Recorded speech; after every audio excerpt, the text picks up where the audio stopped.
एक बात याद रखना, चेहरे की सुंदरता का प्रभाव 20% होता है और जुबान की मिठास का प्रभाव 80% हुआ करता है। ध्यान रखिए, 20% पर जितना हम ध्यान देते हैं उससे ज्यादा ध्यान थोड़ा सा 80% पर देना हम प्रारंभ कर दें। अरे कोई भी सुंदरता ज्यादा दिन अच्छी नहीं लगती है। एक सुंदर चेहरे को कितने दिन देखोगे? 1 दिन, 2 दिन, 3 दिन, उसके बाद उससे मन भर जाया करता है। लेकिन जुबान की सुंदरता वो होती है जो मरने के बाद भी याद रखी जाती है और उससे कभी मन भरता। इसलिए जुबान के सुंदर बनो, जुबान मीठी होना चाहिए।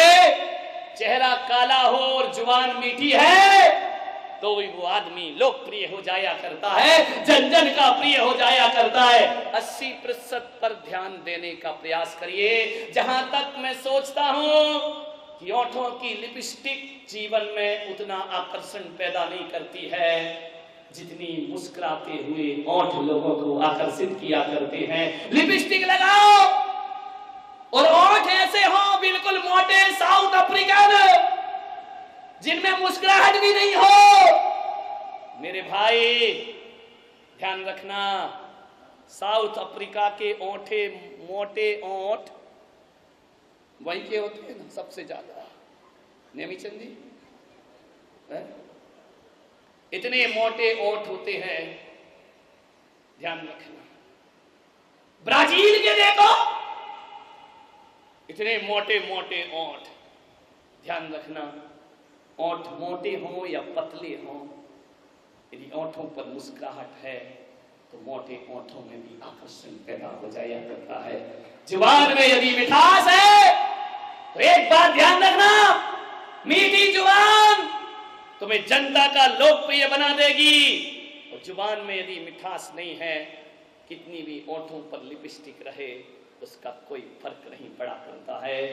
जीवन में आभूषण से उतना सौंदर्य नहीं आता है जितना मीठी भाषा और व्यवहार से जीवन में सौंदर्य आया करता है। रूप कैसा भी हो, काले पैदा हो गए कोई बात नहीं मेरे भाई। क्या हुआ काले पैदा हुए तो? काला आदमी भी अच्छा लगता है यदि जुबान का मीठा होता है, तो गोरा आदमी भी बेकार है यदि जुबान का तीखा हुआ करता है। जुबान मीठी होना चाहिए, मीठी। जो क्यों आते हैं मेरी प्रवचनों में लोग भाग भाग कर? क्या देता हूं मैं? कुछ नहीं, मेरा चेहरा नहीं। चेहरा 1 दिन अच्छा लगेगा, 2 दिन लगेगा, 24 तारीख के बाद देखना नीलवटे सन्नाटा, या एक आदमी देखने को नहीं मिलेगा। ये लोग मेरे चेहरे को देखने नहीं आए हैं, ये दूर दूर से लोग यदि यहाँ आते हैं तो मेरी जुबान को सुनने के लिए, मेरी आवाज को सुनने के लिए आते हैं। नाम गुम जाएगा, चेहरा ये बदल जाएगा, मेरी आवाज ही है पहचान मेरी, घर याद रहे। ध्यान रखिए, दहेज ऐसा राक्षस है, घरों को बर्बाद किया करता है। नौजवानों,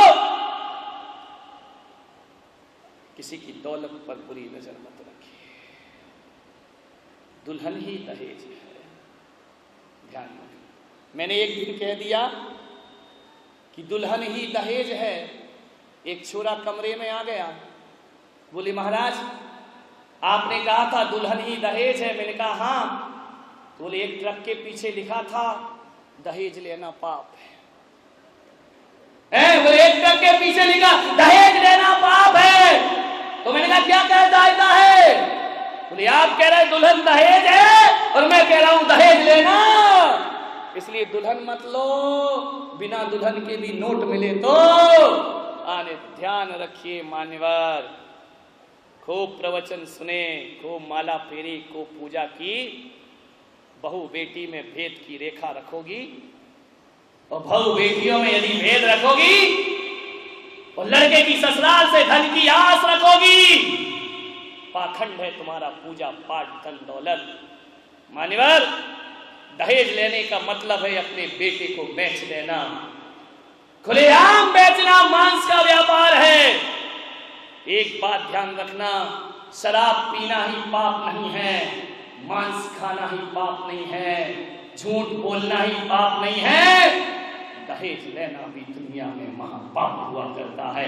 इसका बहिष्कार होना चाहिए, इसका जमकर प्रतिकार होना चाहिए, क्योंकि आपके एक दहेज के कारण गरीबों के घर का दिया बुझ जाया करता है। ध्यान रखिए, दीजिए दहेज। आपको लगता है, दिक्कत तो यह होती है कि एक लाखपति सोचता है कि करोड़पति मिलना चाहिए, करोड़पति बेटी का बाप सोचता है अरबपति मिलना चाहिए, और आप बोलिए एक लाखपति लाखों रुपए करोड़पति को देता है। विचार तो करो, सोचो, जिसे पैसों की जरूरत नहीं है, जिसके पास पैसा बहुत, उसे लाखों रुपए दे देगा। एक करोड़पति करोड़ रुपए अरबपति को देता है। इतना दहेज देने का शौक है ना, तो एक सुशील और इज्जत वाला लड़का हो और निर्धन हो, एक करोड़पति को तुम्हारे लाख की जरूरत नहीं है, उस निर्धन को दो, उसका घर बसा दो और अपनी बेटी के हाथ उसके साथ पीले कर दीजिए। विचार करिए, करोड़पति बिगड़े लड़के से बेटी देने से अच्छा किसी संस्कारित गरीब लड़के को अपनी बेटी दे देना चाहिए, उसको व्यापार करा दो। दहेज इसीलिए तो आएगा कि एक करोड़पति अपने से कम वाले को अपने जैसा बना ले, आश्रित जन को निस्सम कर दे, धनी लोग धन धर्मी से, और नहीं करें तो उन्हें लाभ क्या उन धनिकों की। धनवान तो वो होता है जो निर्धन को अपने जैसा बनाता है। लेकिन लड़की का बाप सोचता है अरबपति के यहां जाना चाहिए, पैसे वाले को पैसा क्यों देते हो, किसी गरीब इज्जत वाले को पैसा दीजिए।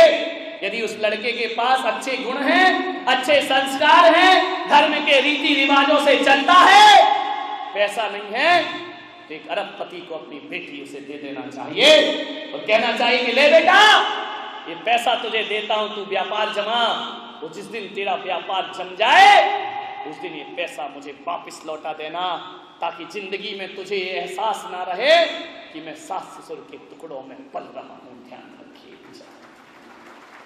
सोचना है, अच्छा बनाओ उसे, अपने जैसा बनाओ, तब तो तुम्हारा दहेज लेन देन सार्थक होगा। मेरा आपसे निवेदन है, और ऐसी प्यारी प्यारी बातें बोलेंगी, हीरा सा बेटा, जब हीरा सा था तो तुझे दिमाग में कीड़ा सा पड़ रहा था, अपनी लड़की दे देती। ध्यान रख, ये घरों में आग लगाने के काम है। मिले नहीं मिले दहेज तुझे क्या लेना देना है, मंदिरों में बैठकर घंटा भर इसमें लगता है। तुम क्या सोचती है 2-2 घंटे धर्म करके आ रही है? बिल्कुल नहीं, बुढ़िया पुराण खुला रहता है। ध्यान रखिए, सोचिए आप कैसे घरों को आग लगाई जाती है। हीरा सा बेटा कौड़ी के भाव बेच दिया, मेरा होता लाखों रुपए लेती मैं दहेज में। ध्यान रखना, विचार करो, एक इतनी अच्छी सास के कान में कचड़ा डाल दिया, क्यों किसी का घर उजाड़ती हो। एक सास बैठकर मंदिर में बहू की बुराई कर रही है, मैं पहुंच गया, मैंने कहा क्या कर रही हो यहां बैठ करके? बोले महाराज कुछ नहीं कर रहे। तो मैंने कहा बहू की बुराई कर रही थी ना तू यहां बैठ के अभी? बोले महाराज आपने ही तो कहा था। अरे मैंने कहा मैंने कब कहा बहू की बुराई कर?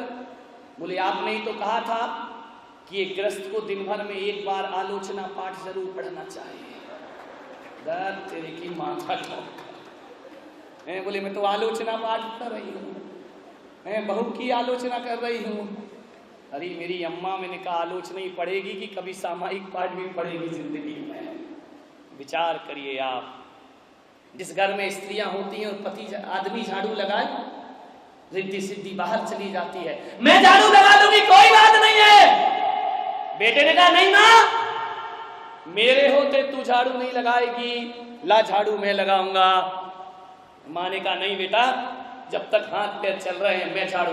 दोनों में तू मैं हो गई, झाड़ू पकड़ के खींचने लगे। बेटे ने कहा मैं लगाऊं, मां ने कहा, आवाज चली गई बहुरानी के पास, झट से उठी, दरवाजा खोला। कमबख्त लोग सोने भी नहीं देते शांति से। झरोखे में से बोली क्यों झगड़ा कर रहे हो सवेरे सवेरे, मेरी नींद डिस्टर्ब कर दी तुम लोगों ने। सास ने देखा, कुछ नहीं बहू तू सो जा। और लिया पैसे वाले की। सो जा। बहू ने कहा बात क्या है, झगड़ा क्यों हो रहा है सुबह सुबह? बोले देखना बेटा, ये तेरा पति कहता है मैं झाड़ू लगाऊंगा, और मैं कहती हूं जब तक घर में महिला है मैं झाड़ू, और मेरे हाथ पे चल रहे मैं लगाऊंगी। तो पति ने सोचा शायद अब शर्म आएगी उसे। मालूम है महारानी ने क्या कहा? बोले पागलो, झाड़ू के लिए झगड़ा क्यों करते हो? इतनी लड़ाई कर रहा इतने से काम के लिए। तो बोले क्या किया जाए? बोले आपस में बांट लो, एक दिन तुम लगा लिया करो, एक दिन तुम लगा लिया करो। और जाकर के फैसला देकर बहुरानी आराम से सो गई। ध्यान रखिए, विचार करिए, उसको काहे की शर्म, ध्यान रखना। बहू लाओ, बहुरानी मत लाओ। माँ बेटे में झगड़े हो जाते हैं, आप दोनों में झगड़े नहीं होते हैं? बोले नहीं, हम लोग कभी नहीं लड़ते हैं। कबीर से पूछा वो मंत्र बताओ कि हम भी अपने घर में ना झगड़े। कबीर ने कहा कि बैठो, आए हो, स्वागत है, बैठो मेरी कुटिया में। कबीर ने अपनी पत्नी को आदेश किया कि अरे भाग्यवान, सुनती है? दोपहर के 12 बज रहे थे। कबीर ने कहा लालटेन जला के ला। पत्नी आई, लालटेन जलाई और रख दी। जिज्ञासु ने कहा पागल है क्या ये? इसीलिए झगड़े नहीं होते। लगता है कबीर तो पागल है ही, ये पत्नी महापागल है। दोपहर को 12 बजे आंगन में, खुले आंगन में इतनी धूप में लालटेन मंगा रहा है, और पत्नी ने लालटेन लाके रख दी। उसने पूछा भी नहीं कि लालटेन का क्या करोगे। लाई और लालटेन रख के पत्नी चुपचाप चली गई। कबीर ने कहा उत्तर मिल गया। अरे उत्तर, पागल लग रहे हो दोनों, पागल। कबीर ने कहा पागल ही समझो। कबीर ने कहा ठहर, अभी उत्तर नहीं मिला तुझे। पत्नी को कहा कि अरे भाग्यवान, 2 गिलास दूध लेकर आ। पत्नी गई, दूध के 2 गिलास लाई, एक कबीर के सामने रखा, एक जिज्ञासु के सामने रखा। कबीर ने दूध का गिलास उठाया, गटागट दूध पी गए और आनंद के साथ पी गए। जिज्ञासु को कहा कि तुम भी पियो। जिज्ञासु ने जैसे ही मुंह में लिया, दूध थूक दिया उसने। बोले ये दूध है क्या? ये पागलों का घर है, पागलों का। कबीर ने कहा उत्तर मिल गया। बोले ये क्या उत्तर है? ये तेरी पत्नी पागल है क्या? बोले क्या? बोले दूध में नमक डाल के लाई है, शक्कर डालना चाहिए, चीनी डालना चाहिए, नमक डाल के लाई है। कबीर ने कहा उत्तर मिल गया। अरे बोले ये कोई उत्तर है क्या? कबीर ने कहा तो सुन, जाते जाते उत्तर सुन के जा। हम दोनों पति पत्नी के बीच में प्रेम है, ध्यान रखना। हम दोनों पति पत्नी के बीच में समर्पण है, हमारे बीच में तर्क नहीं है। जब मैंने 12 बजे दिन में उससे लालटेन लाने को कहा तो पत्नी ने कोई प्रश्न नहीं किया, चुपचाप लालटेन रख के चली गई।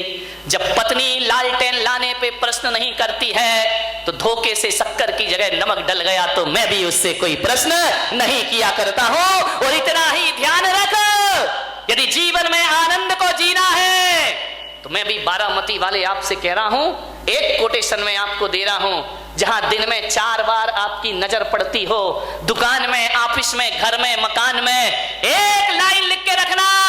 जहां दिन में 1000 बार देखते हो वहां लिख के रखना, जहां समर्पण है वहां स्वर्ग है, और जहां तर्क है वहां नर्क है। ध्यान रखिए।